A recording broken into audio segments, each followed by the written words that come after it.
माझ्या आयुष्यातलं वारुताईचं हे दुसरं प्रकरणही आनंददायक वाटलं.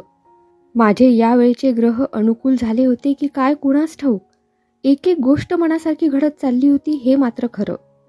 वारुताईच्या लग्नाच्या गडबडीत आशाच्या परीक्षेचीही गडबड आली होती. मला तिकडे फारसं लक्ष देता येत नव्हतं. तरी पण ती पोरटी जात्याच हुशार. आमची गडबड ओळखून ती आपली आपण सोय लावून घेत होती. तिची परीक्षा केव्हा कशी होऊन गेली हे तिनं आम्हाला कळूसुद्धा दिलं नाही. पावसाळ्याच्या सुमारास परीक्षेचा निकाल आला आणि आशा पास झाल्याचं छापून आलं. एवढंच नव्हे तर तिचा विद्यार्थिनीत बराच वरचा क्रमांक आला होता व तिच्या हायस्कुलात तर तिचाच पहिला नंबर आला होता. आई बाबा वेगळी पोर हाती धरली त्याचं सार्थक झालं असं मला समाधान वाटलं. आणि त्याबरोबरच दुसऱ्या एका आठवणीनं डोळ्यात पाणी आलं. विश्वासलाही असं शिकून शहाणं करता आलं नाही. एवढंच नव्हे तर आपण आपल्या अडाणीपणामुळं त्याला वाऱ्यावर उधळून लावलं. या कल्पनेनं पोटात कलबललं. पोट सुखात असेल का की कुणाच्या तरी नादानं कुठंतरी भरकटत जाऊन त्याची 3-13 झाले असतील. अशा शंका कुशंका मनात गोंधळ माजवू लागल्या. वारुताईची अवस्थाही माझ्यासारखीच झाली होती. आशानं मॅट्रिकच्या परीक्षेत चांगल्या प्रकारे विजय मिळवला याबद्दल तिच्या माझ्यापेक्षा बुवांना आणि वारुताईला जास्त आनंद झाला. त्यांनी किमान पक्षी 10-15 रुपयांचे पेढे वाटले असतील.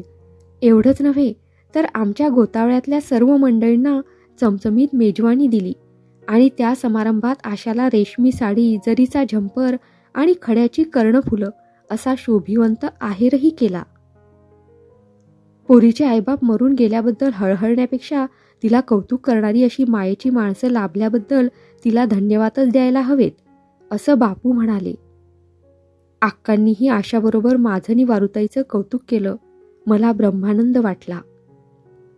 पण त्याचवेळी वारुताईचा शोकावेग अनावर झाला. ती उठून आत गेली. आपल्यामुळं दुसऱ्यांच्या आनंदावर विरजण पडायला नको म्हणूनच ती उठून गेलेली होती. तिच्या दुःखाचं मी आजमावलं होतं तेच कारण खरं ठरलं. या आनंदाच्या प्रसंगी आपला लाडका विश्वास आपल्यात नाही ही हळहळ तिला दुस्सह झाली होती. पण दुसरे दिवशीच्या पत्रानं ती पुष्कळच सौम्य झाली. आशाताईला तिच्या विश्वासनं अभिनंदनाचं पत्र लिहिलं होतं. आपला पत्ता लागू न देण्याची सावधगिरी मात्र त्यानं घेतली होती. त्यानं लिहिलं होतं, प्रिय आशाताई, तुझ्या परीक्षेचा निकाल पाहिला आणि मला किती आनंद झाला म्हणून सांगू. मी माझ्या प्रोफेसरांना आणि मित्रांना पेढे वाटले. तू वरच्या नंबरात पास झालीस म्हणून मी तुझं अभिनंदन करतो मनापासून. ताईला आणि मावशीला माझे नमस्कार सांग. मी त्यांना न सांगता न सवरता पळून गेलो म्हणून त्या माझ्यावर रागावल्या असतील. मला सुद्धा किती वाईट वाटलं. इथं येईपर्यंत आणि इथं आल्यावर सुद्धा मला सारखं रडायला येत होतं. आणि खरं सांगू तुला, आज 2 वर्ष व्हायला आली तरी रोज रात्री झोपताना ताईची आणि मावशीची आठवण येऊन मला रडायला येतं. माझ्या मित्रांबरोबर मी कधी कधी त्यांच्या घरी जातो. त्यांची आई बहीण बघितली आणि त्यांचं प्रेमाचं बोलणं ऐकलं की तिथून पळून जावं आणि घरी येऊन ताईला मिठी मारावी, मावशीच्या मांडीवर बसावं आणि तुला चिडवावं, चिमटे काढावे असं किती किती वाटायला लागतं. पण ताई, आणखी थोडे दिवस मी तुमच्यापासून दूर राहणार आहे. तुला एक आनंदाची बातमी सांगतो. मी ड्रॉइंगची परीक्षा पास झालो. मी आता पेंटिंगचं काम शिकतो. आमच्या प्रोफेसरांनी एक नाटक कंपनीचे पडदे आणि सीन रंगवून दिले. त्यात मी पुष्कळ काम केलं. एक पडदा मी एकट्यानंच पुरा केला. प्रोफेसरांनी शाबासकी दिली त्याबद्दल. माझ्यावर त्यांची मर्जी आहे म्हणून फी न घेता मला ते शिकवतात आणि मी त्यांच्या इथंच राहतो.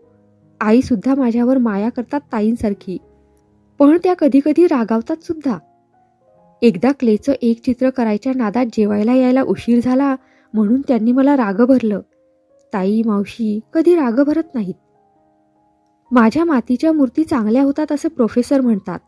आता दगडाच्या मूर्ती कोरायलाही ते मला शिल्पकार जनार्दन यांच्याकडे धाडणार आहेत. कोणतं तरी काम चांगलं शिकून मगच मी घरी येईन. ताई मावशीचा राग मग आपोआप जाईल. माझी प्रकृती छान आहे हे तुला फोटो पाठवला आहे त्यावरून कबूल करावं लागेल. ताईला आणि मावशीला माझे नमस्कार सांग हं, नाहीतर विसरशील. तुझा विश्वास. या पत्रानं आमच्या मनावरलं एक मोठंच दडपण दूर झालं. पोर्ट कुठंतरी जाऊन फसलं असेल ही चिंता त्या पत्रानं दूर केली. विश्वास चांगल्या ठिकाणी चांगल्या स्थितीत आहे हे त्याच्या पत्रानं आणि चित्रानं दाखवून दिलं होतं. कलेच्या नादानं तो कोणा असंस्कृत माणसाच्या भजनी लागलेला नाही हेही त्या पत्रानं पटवलं. त्याच्या पत्राची भाषा तो कोणा सुसंस्कृत गुरूच्या तालमीत आहे हे दाखवित होती आणि त्या पत्रातून त्याच्या आमच्याविषयीच्या कोमल भावना अभंग आहेत हेही प्रत्ययास आलं होतं. त्याच्या फोटोत वाढत्या वयाचा रसरशीतपणा दृष्टोत्पत्तीस येत होता. आशानं विश्वासचं पत्र आणि फोटो मावशीला नेऊन दाखवला तेव्हा ती आनंदानं बेहोश झाली. आपल्या या हर्षात आपल्या बुवांनाही भागीदार करावं असं तिला वाटलं व ती उद्गारली, अहो माझा विश्वास सापडला. खुशाल आहे बरं का तो. बघा तरी कसं रसरशीत झालंय पोर्ट. तिनं फोटो बुवांपुढं केला आणि लगेच तिची चूक तिला उमगली. तिनं जीभ चावली. आपल्या या उतावळ्या बोलण्यानं नवऱ्याच्या आंधळेपणाची आपण थट्टा केली असं त्याला वाटलं असेल या शंकेनं ती शरमल्यासारखी दिसली. ती सारवासारव करण्यासाठी म्हणाली, बरं का, मी आमच्या विश्वासबद्दल सांगत नव्हते का? तो आज चांगली चित्र काढायला लागलाय म्हणे. एकदा एक मनात भरलं की ते केल्याशिवाय सोडायचं नाही असा निर्धार असतो त्याचा. झाला की नाही चित्रकार. आणि ताई त्याच्यावर उगीचच रागवायच्या. पत्राबरोबर त्यानं आपण काढलेलं एखादं चित्र नाही का ग धाडलं आशा? मावशी आंधळी झाली आहे अशी बातमी कळली असेल त्याला. आंधळ्याची बायकोही आंधळी. बुवांनी वारुताईची थट्टा केली. आपल्या विवाहाच्या आनंदोत्सवा प्रित्यर्थ असो, आशाच्या यशाचं कौतुक वाटल्यामुळं असो किंवा विश्वासची खुशाली कळल्याच्या समाधानामुळं असो, वारुताईनं आपल्या परिवारातल्या मंडळींसाठी मनोरंजनाचा एक कार्यक्रमही आखला. हा मनोरंजक कार्यक्रम म्हणजे बुवांच्या गाण्याशिवाय दुसरा कोणता असणार? बुवांच्या घरीच गाणं झालं. बुवांचे चाहते असे गावातले काही रसिक आणि प्रतिष्ठित स्त्री पुरुष उपस्थित होते. दादाजी सराफांबरोबर एक अपरिचित तरुण आला होता. कुणाचंही लक्ष वेधावं असा उमदेपणा त्याच्या चर्येत होता. बुवांच्या गाण्याचा खरा आस्वाद कोण चाखीत असेल तर तोच असं दिसत होतं. गायनाच्या कार्यक्रमात संगीतातल्या माधुर्याचा आस्वाद घेणाऱ्या रसिकांपेक्षा आपण रसिक आणि मर्मज्ञ आहो असा आव आणणारे आंबट शौकी फार असतात. ते उगीचच डुलत असतात आणि वेळी अवेळी वाहवा देऊन गायकापेक्षा श्रोतृवर्गावर वजन मारतात. पण सराफांबरोबर आलेला तरुण यापैकी दिसला नाही. तो बुवांच्या बागेश्री मालकंसात रंगला आहे हे सहज कळण्यासारखं होतं.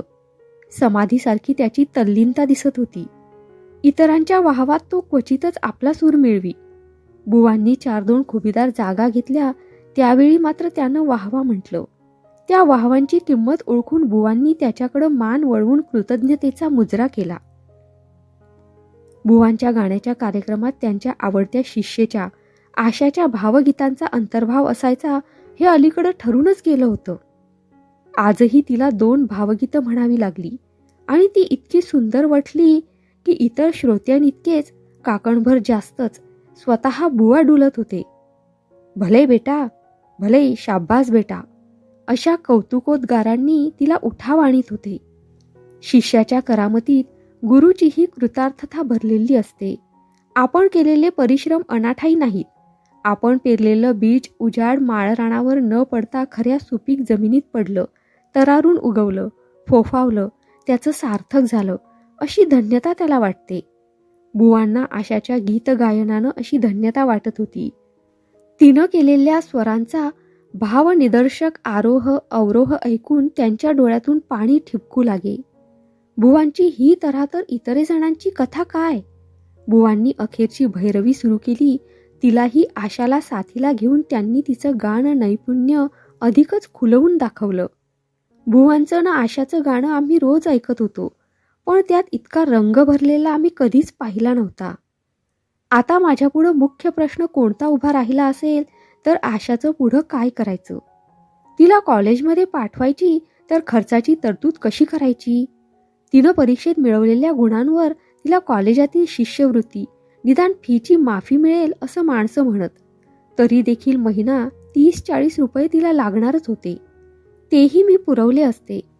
पण BA MA करण्यात तिच्या जन्माचं सुख तिला मिळवून दिल्यासारखं होईल काय याबद्दल मला शंकाच वाटत होती. मी मोठ्या वकील मुन्सफांच्या आणि प्रोफेसरांच्या काही पदवीधर बायकांचं पाहत होते. त्यांची पदवी प्रतिष्ठा मिरवण्यापेक्षा कशालाच उपयोगी पडत नव्हती, उलट नडत मात्र होती. सामान्य स्त्रीसारखी गृहकृत्य सराव नसल्यामुळं त्यांना करायला येत नसत हे एक, आणि आपल्यासारख्या पदवीवाल्या बाईनं धुणं पाणी करायचं आणि भाकरी भाजायच्या म्हणजे काय असं वाटायचं हे दुसरं. काही शिकलेल्या बायका मूळच्या गरिबांच्या मुली असल्यामुळं त्यांना गृहकृत्याची सवय होती आणि ती त्यांना येतही असत. पण आता मोठ्यांच्या बायका झाल्यावर गरिबीतले कष्टच कशासाठी पुढं चालू ठेवायचे असं त्यांना वाटत असे. अशा एका बाईसाहेबांचं चरित्र पाहून मी थक्कच झाले होते. घरकामातली इकडची काडी तिकडं करण्याचे कष्टही त्या घेत नसत. बाजार हाट गड्यांनी करायचा, ठेवरेव मोलकरणीनं आणि स्वयंपाक पाणी बाईनं पाहायचं. मुलांचं सुद्धा गडी माणसांनी करायचं. बाईसाहेब आपल्या बैठकीतून हुकूम सोडत असायच्या.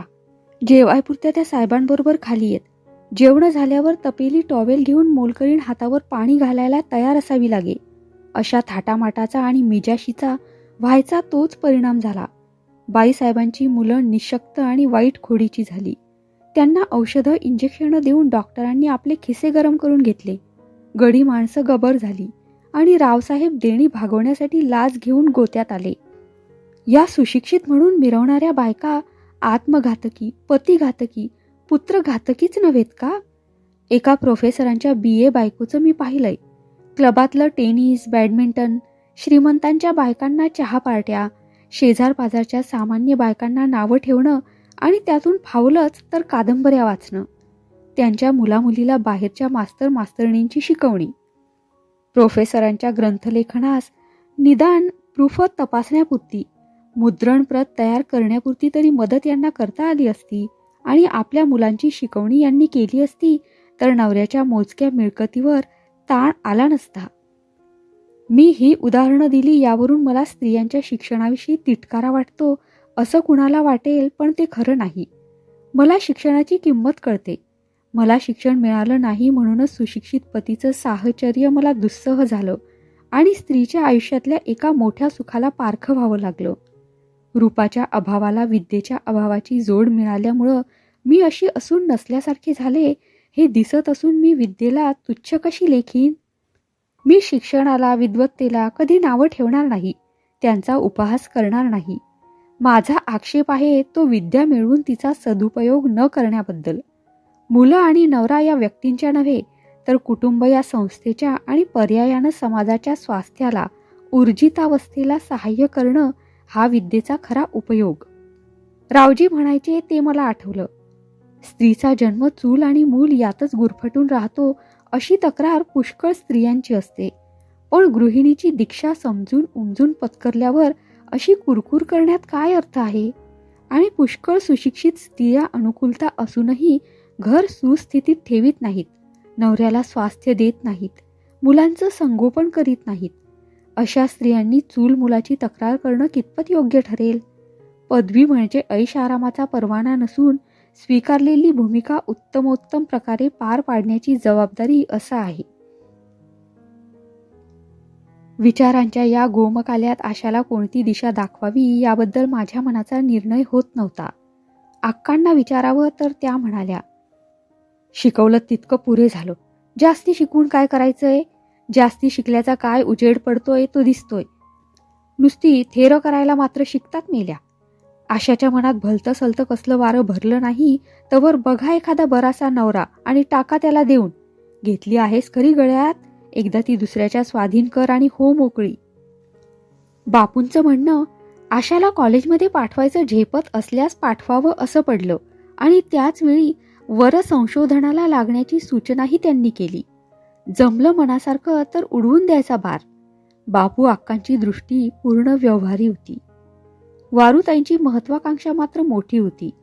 आशानं BA MA व्हावं आणि त्यासाठी आपली ओढाताण झाली तरी हरकत नाही. आणखी 4 कामं करून करता येईल पुरीची तरतूद. पण आपला जन्म जसा शिक्षणाविना वाया गेला तसा आशाचा जाता कामा नाही. आशा पंडिता झाली तर तिचा मोठेपणा वाढेल. तसाच मोलमजुरी करणाऱ्या आपल्यासारख्या बायकांनी आपली मुलगी शिकवून मोठी केली याबद्दल आपल्यालाही लोकात मोठेपणा मिळेल. बुवांचं म्हणणं वेगळंच. ते म्हणाले, कॉलेजचं खर्चिक शिक्षण घेण्यापेक्षा घरच्या घरी देता येईल ते संगीताचं शिक्षण तिला द्यावं. देवानं तिला आवाजाची सुंदर देणगी दिली आहे, ती वाया दौडू नये. आपण 2-4 वर्षात तिला फक्कड गायिका करू. अलीकडं पदवीधर बायकांपेक्षा गानदेवतांची जगात चहा होते. आशाचा खरा लौकिक गाण्यामुळं होईल तसा BA होऊन कधीही होणार नाही. खुद्द आशाला विचारलं तर ती म्हणाली, तू सांगशील ते मी करीन. अनेकांची ही अनेक मतं ऐकून माझा गोंधळ कमी होण्याऐवजी बळावला मात्र. पहिल्यांदा तिला कॉलेजात पाठवावं की पाठवू नये एवढा एकच प्रश्न होता. आता कॉलेज, गायन आणि लग्न असे 3 प्रश्न उभे राहिले आणि या आमच्या वाटाघाटीत कॉलेज उघडली तरी आमचा निर्णय झाला नाही. शेवटी वर्ष वाया जाऊ देण्याऐवजी संगीत तरी वाढवावं या बुवांच्या विचारांची सरशी होऊन आशा सकाळ संध्याकाळ तालिमी घेऊ लागली. मी वरसंशोधन करायचं ठरवलं. आशासारख्या उमलत्या गुलाबाचा स्वीकार कोणीही हसतमुखानं करील असं मला वाटत होतं. पण लग्नाच्या बाजारात रूप गुणापेक्षा इतर गोष्टींनाच खरं प्राधान्य असतं असं मला दिसून येऊ लागलं. रूप हवं असतं, शिक्षणही पाहिजे असतं, पण तेवढं असल्यावर वधू पसंत ठरत नाही. इतर गोष्टी बारीक नजरेनं पाहिल्या जातात आणि त्यात जरा कुठं खुसपट निघालं की कार्य फिसकटतं. पत्रिका आणि हुंडा हे अडथळे जगजाहीरच आहेत, पण ध्यानी मनी न येणाऱ्या कारणासाठीही अनुरूप वधूवरांची लग्न मोडलेली मी पाहिली आहेत. इथल्या एका वकिलाच्या सुंदर मुलीचं लग्न तशाच एका तरुणाशी निश्चित झालं होतं. पत्रिका जमल्या होत्या आणि वकिलांनी हुंडाही भरपूर देण्याची सिद्धता दाखवली होती. पण वरपक्ष सनातनी होता. वधूच्या मावशीनं एका आंतरजातीय सज्जनाशी पुनर्विवाह केला होता. कोणाशीही असला तरी तो पुनर्विवाह म्हणजे तो धर्मबाह्य, निषिद्ध. शिवाय मावशी म्हणजे अगदी जवळची नातलग. अशा भ्रष्ट परिवारातली मुलगी आपणास करून घेता येत नाही असा जबाब वकिलांना मिळाला. आपण पुनर्विवाहाच्या मावशीला लग्नाला बोलवत नाही असं वकिलांनी सांगून पाठवलं, पण यापूर्वी तुमचा त्यांचा अन्नोदक व्यवहार झालाच असेल असं म्हणून वरपक्षानं आपला रुकार परत घेतला तो घेतलाच. आशाच्या बाबतीत तर ही सगळी भूतं उठणार होती आणि जिथं जिथं म्हणून मी शब्द टाकला तिथं तिथं तिच्या अनिर्णित जातीची ठेच लागू लागली. जातीभेदाच्या कल्पना वेडगळ आहेत, त्या राष्ट्रघातकी आहेत, अमुक आहेत नि तमुक आहेत असं व्याख्यानात बेधडक सांगणारे एक प्रागतिक पुढारीही आपल्या बंधूंसाठी आशाची निवड करायला कचरले. माझी काही हरकत नाही हो, पण बायकांची संमती नाही याला. मग थोडक्यासाठी त्यांचं मन कशाला मोडा? हे त्यांचं लबाडीचं म्हणा की भित्र म्हणा, उत्तर ऐकून मी मनातल्या मनात हसले. पण इतर बाबतीत जसं आशानं मला कधी शिणवलं नाही तसं लग्नाच्या बाबतीतही शिणवलं नाही. एके दिवशी मला सराफांच्या घरचा गडी बोलवायला आला. काहीतरी सामान सुमान करून पाहिजे असेल अशी माझी कल्पना. पण घरी जाताच दादाजींनी मला माडीवर दिवाणखान्यात बोलावलं आणि म्हटलं, गुजाताई, आतापर्यंत आमच्या घरच्या 4 लग्नकार्यात तुम्ही आम्हाला खूप खूप मदत केली. आता तुमच्या घरच्या लग्नात आमची काही मदत झाली तर पाहावं म्हणून तुम्हाला बोलावलंय आम्ही. मी त्यांच्याकडं विस्मयानं पाहू लागले. तेव्हा ते हसून म्हणाले, तुमच्या आशाला मागणी आली आहे एक. मागणी? कुठली? कुणाची? मी विचारलं. आराम खुर्चीवर वर्तमानपत्र वाचत बसलेल्या वृद्ध गृहस्थांकडे वळून दादाजी म्हणाले, हां बोला आप्पासाहेब, याच गुजाताई, यांच्या मुलीलाच मागणी घालायची आहे तुम्हाला. मी आता जातो माझ्या उद्योगाला. सगळं स्पष्ट बोला, पहा जमतं का. गुजाताई, आप्पासाहेब तुम्हाला सगळं सांगतील. तुमचं जमलं तर त्यात आनंद आहे एवढंच तुम्हाला सांगतो. दादाजी निघून गेले. आप्पासाहेबांनी आपलं निवेदन सुरू केलं. माझं नाव आप्पा हे तुम्हाला कळलं. माझे मालक दौलतराव खासे यांच्यासाठी आपल्या मुलीला मागणी घालायला मी आलो आहे. ते ब्राह्मण नाहीत हे तुम्हाला प्रथमच सांगतो. ते शेतकरी आहेत. त्यांची 400-500 एकरांची जमीन आहे. बागाईत, जिराईत सर्व प्रकार आहेत. मालक शेतकी विषयाचे पदवीधर आहेत आणि या ज्ञानाचा उपयोग स्वतःच्या जमिनीतच करायचा त्यांचा निर्धार असून त्यांनी तो अंमलात आणायला सुरुवातही केली आहे. ते घरचे एकटे आहेत.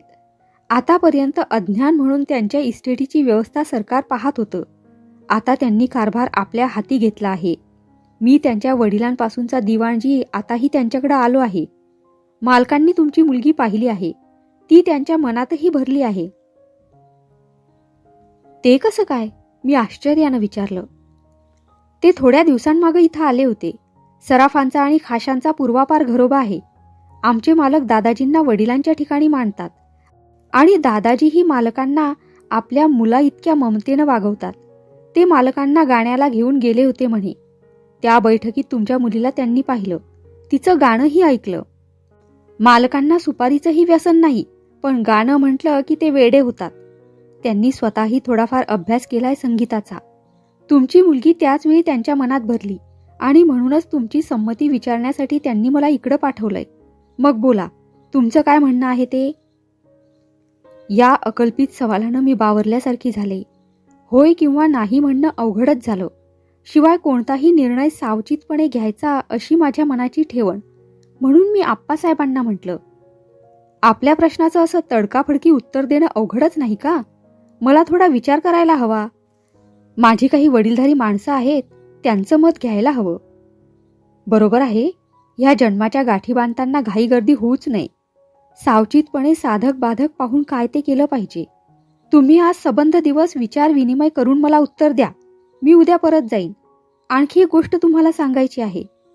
तुमचा या योजनेला रुकार मिळाला तर तुमच्याकडून आपल्या काय अपेक्षा आहेत हे मालक तुम्हाला स्वतः येऊन सांगतील. मी परत आले. दिवसभर विचार केला. बापूशिवाय कुणापाशी मी ही गोष्ट काढली नाही. आशाला या विषयाचा सुगावा लागू न देण्याची खबरदारी मी पहिल्यापासून घेत होते. कारण आपल्या लग्नाच्या बाबतीत मुली अत्यंत उत्कंठित असतात. प्रयत्न कसलासा चालला आहे आणि तो साधतो की फसतो याकडं त्यांचं बारीक लक्ष असतं. एकदा प्रयत्न फसल्याचं कळलं की त्यांच्या मनाला तीक्ष्ण चटके बसतात. शिवाय लग्नाचे विचार डोकीत घोळू लागले की इतर गोष्टीकडे त्यांचं लक्ष लागेनासं होतं. उपवर मुलींची ही मनस्थिती मला कळत असल्यामुळंच मी आशाला माझ्या उद्योगाची गंधवार्ताही लागू देत नव्हते. म्हणूनच वारुताईलाही मी अंधारात ठेवीत आले होते. कारण वारुताई थट्टेनं तरी आशापाशी बोलल्याशिवाय राहिली नसती. बापूंना विचारल्यावर ते म्हणाले, ब्राह्मणाचं स्थळ मिळालं तर अधिक चांगलं. तुमच्या आमच्या दृष्टीनं म्हणतो मी. पण खाशांचं हे स्थळही वाईट नाही. आशाची जन्मजात कुठेही आडवी येणार. या खाशांना ती सांगितली नसलीस तर अवश्य सांग. आणि आशाचं हे जाती रहस्य मान्य करूनही तिला पत्करायला ते तयार असले तर पुढच्या गोष्टी पाहता येतील. दुसरे दिवशी सकाळी सराफांच्या घरी जाऊन मी आशाचा पूर्वे इतिहास आप्पासाहेबांना सांगितला. आशा आज माझी म्हणजे ब्राह्मणाची मुलगी आहे. ब्राह्मण कन्या म्हणून ती वाढली आहे. पण तिचे आईबाप कोण हे मलाच काय पण कुणालाच माहीत नाही. ही लेकरं भगवानानं जन्माला घातली आहेत म्हणून त्यांच्या वडिलांच्या ठिकाणी भगवान हेच नाव मी ठेवून दिलं आहे. आणि याचना न करता ती मला प्राप्त झाली म्हणून अयाचित असं उपनावही निश्चित केलं. आपले खासे साहेब मनात भरलेल्या मुलीचा हा इतिहास प्रथम विचारात घेऊ देत आणि मग, गुजाताई, आम्हा जुन्या काळच्या माणसांची तऱ्हा आता उरली नाही. आमच्या जुन्या खानदानी घराण्यात जातकुळीची चौकशी कसोशीनं व्हायची आणि पदर लागला नाही तर अप्सरेसारखी बाईही टाकाऊ ठरायची. पण आमचे मालक पुढारलेले आहेत. तुमच्या मुलीची हकीकत दादाजींकडून त्यांना कळली आहे व समजून उमजून ते तिचा स्वीकार करायला तयार झाले आहेत. तिच्या आईबापांचा पत्ता नाही हा काही तिचा दोष नाही. पण हा दोष तिच्या लग्नात नडेल म्हणूनच ते पुढं होत आहेत. नाहीतर तुमच्या ब्राह्मण मुलीला मागणी घालण्याचा अतिप्रसंग त्यांनी केला नसता. आप्पासाहेबांच्या या खुलाशानं मला पुष्कळ धीर आला. खासे साहेबांना भेटायला पाठवण्याबद्दल सांगून मी त्यांचा निरोप घेतला. लवकरच खासे साहेब मला येऊन भेटले. त्यांच्या रसिकतेबद्दल मला कौतुक वाटलंच होतं. त्यांचा रुबाबदारपणाही माझ्या डोळ्यात भरला होता. आता समक्ष भेटीत त्यांचा जो विचारीपणा दिसून आला आणि जीवितातील महत्त्वाचे प्रश्न सोडवण्यातला त्यांचा दूरदर्शीपणा प्रत्ययाला आला त्यानं तर मी पुरती भारून गेले. खासे साहेब ब्राह्मण नसले तरी विचारहीन ब्राह्मणाहून ते शतपट श्रेष्ठ आहेत असं मला वाटलं. ते कोणत्याही जातीचे असले तरी मला पर्वा नाही. आशाला ते सुखासमाधानात ठेवतील. तिच्या अंगच्या गुणांचा ते विकास करतील अशी माझी खात्री झाली आणि मी त्यांच्या म्हणण्याला रुकार देऊन टाकला. खासे साहेबांनी योजलेली योजना अशी होती. 1 वर्षपर्यंत आशाला किंवा दुसऱ्या कोणालाही या विषयाची वार्ता लागू द्यायची नाही. या मुदतीत दर 8 दिवशी त्यांनी एकमेकाला भेटायचं. कंठेबुवांचं गाणं ऐकायला म्हणून त्यांनी यायचं आणि तिथं आशाशी परिचय करून घ्यायचा. तिच्याबरोबर विविध गोष्टी बोलून तिची मनोवृत्ती समजावून घ्यायची. या मुदतीत तिनं आपला जीवनक्रम व संगीताचा अभ्यास पहिल्यासारखा चालू ठेवायचा. त्यांनी माझ्यावर मात्र एक जबाबदारी टाकली. आजपर्यंत आशाला गृहकृत्यांचा सराव झाला नव्हता. मी लाड करण्यासाठी तिला कामाला हात लावू देत नव्हते असं नव्हे, पण तशी आवश्यकताच भासली नाही कधी. यापुढं मात्र सर्व प्रकारची गृहकृत्य तिला करायला लावायची. स्वयंपाक पाण्यात तिला सुगरण बनवायचं. मोलाच्या माणसाकडून सर्व कामं करून घेणं त्यांना अशक्य नव्हतं. पण मातब्बराच्या बायकोनं देखील घरकामं केली पाहिजेत असं त्यांचं मत होतं. कामाची बूज आणि लाज आशाला असता कामा नये असा त्यांचा आग्रह होता.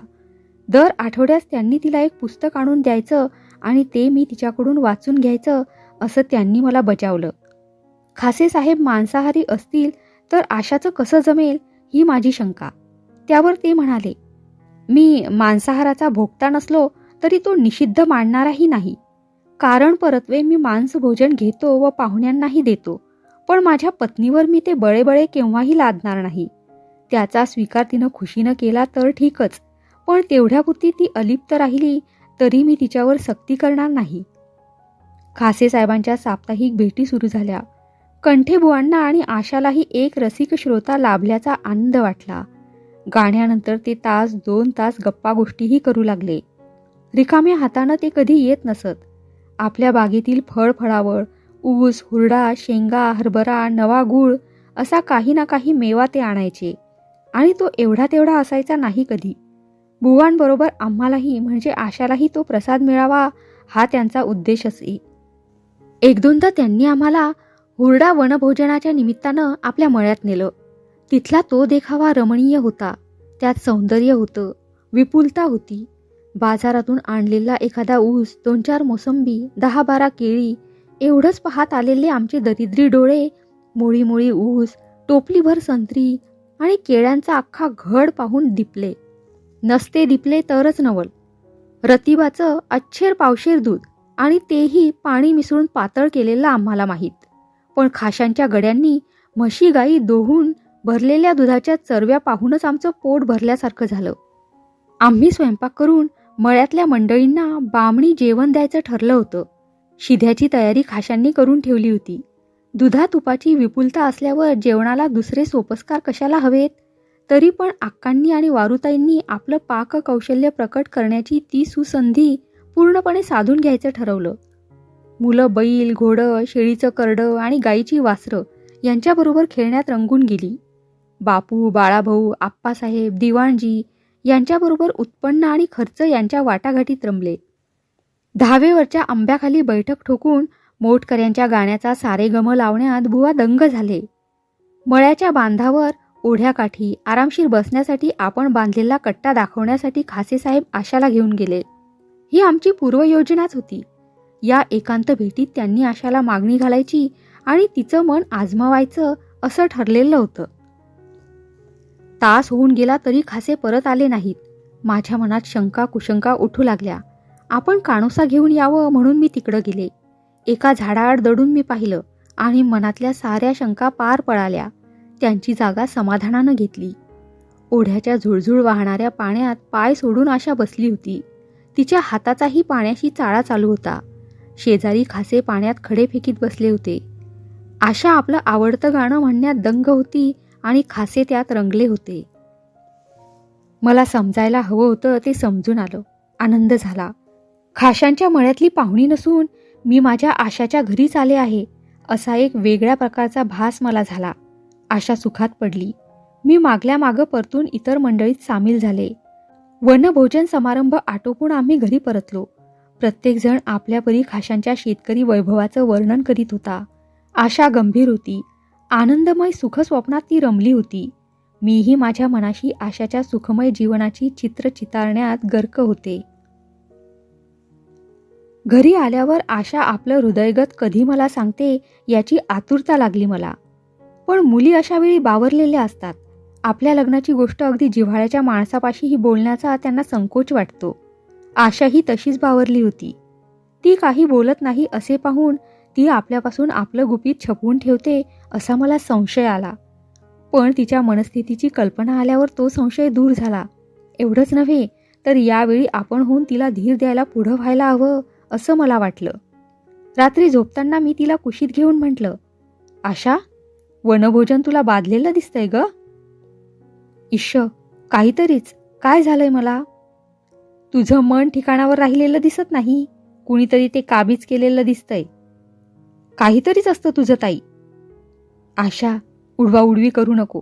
खरं सांग, भेऊ नको. खासे साहेबांच्या भेटीत तुमची काय खलबत झाली? शेतकरीणबाई होणार का तू?